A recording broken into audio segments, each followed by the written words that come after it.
पर भाऊ अगर दूसरे नजरिए से देखें तो ये आइडियोलॉजी का संकट नहीं है क्या?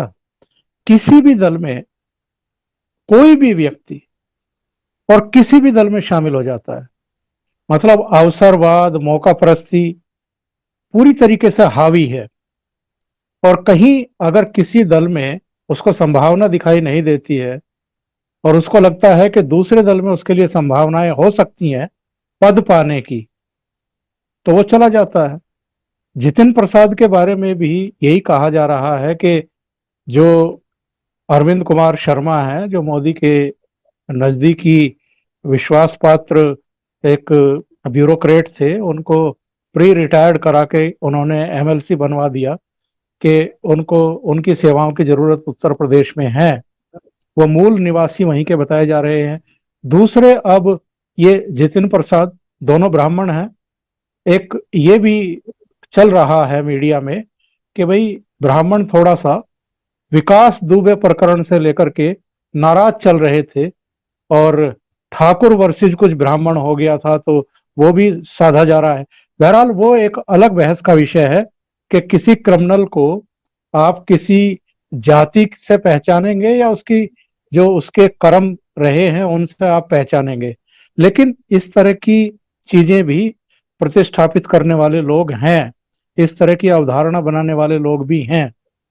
तो सवाल ये है कि ज्योतिरादित्य सिंधिया केंद्र में मंत्री बने, जितिन प्रसाद उत्तर प्रदेश में मंत्री बने।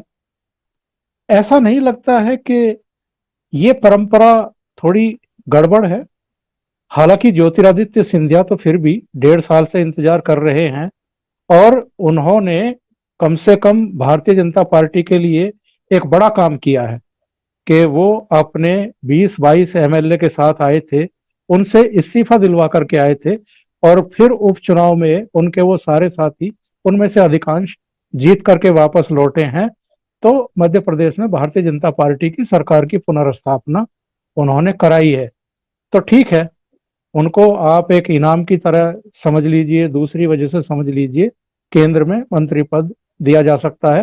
वो युवा चेहरे भी हैं, और इससे जाहिर है मध्य प्रदेश में भी एक जो बेल्ट है वहां भारतीय जनता पार्टी को फायदा भी मिलने वाला है।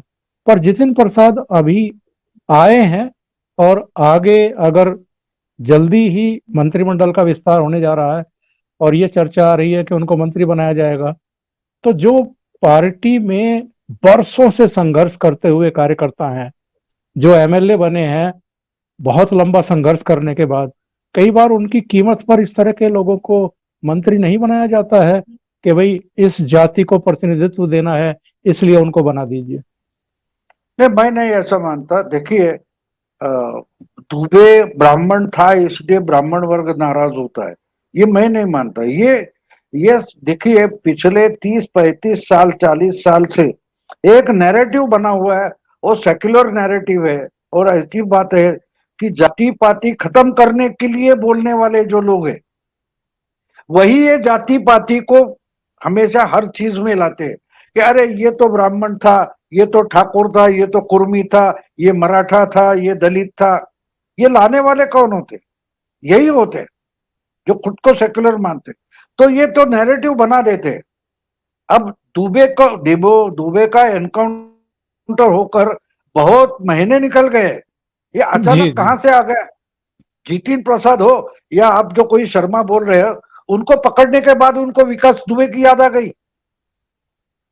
तो विकास बिल्कुल। दुबे को मारा गया एनकाउंटर में, उसके बाद क्यों नहीं बोले अरे यूपी के पूरे ब्राह्मण डिस्टर्ब है? ये विकास दुबे को अपना नेता और आइकॉन मानते थे, ये थियरी क्यों नहीं थी? विकास दुबे तो कल की बात नहीं है ना, मेरा ख्याल है कम से कम 6-8 महीने तो निकल गए। हाँ, ज्यादा तो हो गया। तब दुबे कचरे का कूड़ेदान का कचरा था। और अभी शर्मा या जितिन प्रसाद आया तो बिल्कुल वो कूड़ा था, वो तो बड़ा सोना या कोई बड़ा चांदी बन गई उसकी। तो बीच में 8 महीने विकास दुबे ब्राह्मण था और ब्राह्मणों का आइकॉन था, ये इनको क्यों नहीं याद आ रहा था? जो कि ये नैरेटिव आज पेश कर रहे हैं कि जी विकास जी। दुबे के लिए इनको लाया जा रहा है या लाया गया है। ये 8 महीने से 6 महीने से 4 महीने पहले क्यों नहीं बुलाया गया? तो इसमें आपको समझ में आता है, ये तो अब हम उसमें कितने फंस जाते हैं उस पर निर्भर होता है। मैं नहीं मानता ऐसा कुछ, मैं नहीं बिल्कुल मानता। हमारे यहाँ देखिए कि महाराष्ट्र है तो यानी यहां ब्राह्मण कुछ कर भी नहीं पाता ऐसा बोला जाता था। तो बाला साहब ठाकरे ने 95 में मनोहर जोशी ब्राह्मण को चीफ मिनिस्टर बना के दिखाया। उस समय भी ज्यादा से ज्यादा मराठा एमएलए थे, उतने ही ओबीसी एमएलए थे, फिर भी ब्राह्मण चीफ मिनिस्टर बना था। इस गवर्नमेंट के पहले 5 साल ब्राह्मण ही चीफ मिनिस्टर था, तब एमएलए कौन थे? तो ये इनका तरीका होता है, या ये नया भी नहीं है, ये बहुत पुराना सड़ा गला हुआ ये क्या बोलते हैं उसको, नैरेटिव है। नेहरू बड़े अच्छे हैं but right man in wrong party, आपने सुना होगा। अटल जी के बारे में भी 70 ये 60 के जमाने में, फिर वाजपेयी के बारे में हो गया, आजकल वो गडकरी के बारे में चालू है, right man in wrong party. असल में ये होता है, ये बकवास करने वाले जो होते हैं ना, ऐसे नैरेटिव बनाने वाले, they are wrong person in right place, ये चीज है। ऐसी जो नैरेटिव बनाते हैं ना, ये बिल्कुल रॉन्ग पर्सन होते हैं और राइट प्लेस पर बैठे होते हैं, किसी यूनिवर्सिटी में हेड ऑफ द डिपार्टमेंट होते हैं या कोई अध्यासन चलाते हैं, बस ये।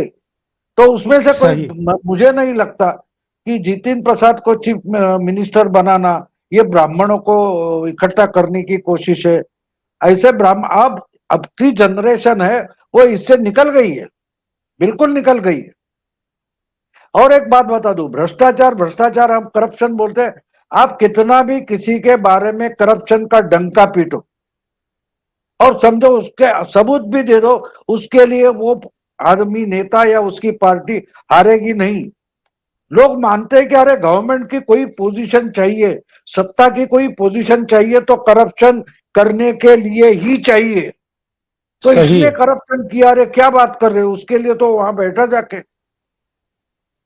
आज मुझे बताइए कि नर्मदा शारदा करके 2 चुनाव निकल गए बंगाल में, 2016 के चुनाव में भी ये लेफ्टिस्ट पार्टी जो थी उन्होंने नारदा शारदा वगैरह बहुत चिल्लाए थे, बिल्कुल। क्या हुआ, ममता तो हारी नहीं। अब लालू प्रसाद तो भ्रष्टाचार के लिए जेल में पड़े हैं, फिर भी उनके बेटे ने आरजेडी को 70 एमएलए चुनकर लाए। तो करप्शन करप्शन चिल्लाने से वोट कम नहीं होते। लोग बोलते हैं अरे उसकी हिम्मत थी, वो खा गया, तुमको खाने नहीं मिलता इसलिए रो रहे हो। ऐसे लोग उल्टे बोलते। हमारा मराठी में एक कहावत है, तड़े राखी तो पानी छाकी। जो तालाब है उसकी सुरक्षा करता है, रखवाली करता है, वो तो थोड़ा बहुत पानी पिएगा ही, ये कहावत है हमारे मराठी में। जी, तो सत्ता में जो जाता है वो हर एक कोई साधु संत नहीं होता है, कुछ उसके फायदे उठाएगा, वो ये जमाने से चलता आया। हाँ, लेकिन एक बात है कि हर कोई घटना हो, चीज हो या व्यक्ति हो, उसको उसी नजरिए से नहीं देखना चाहिए।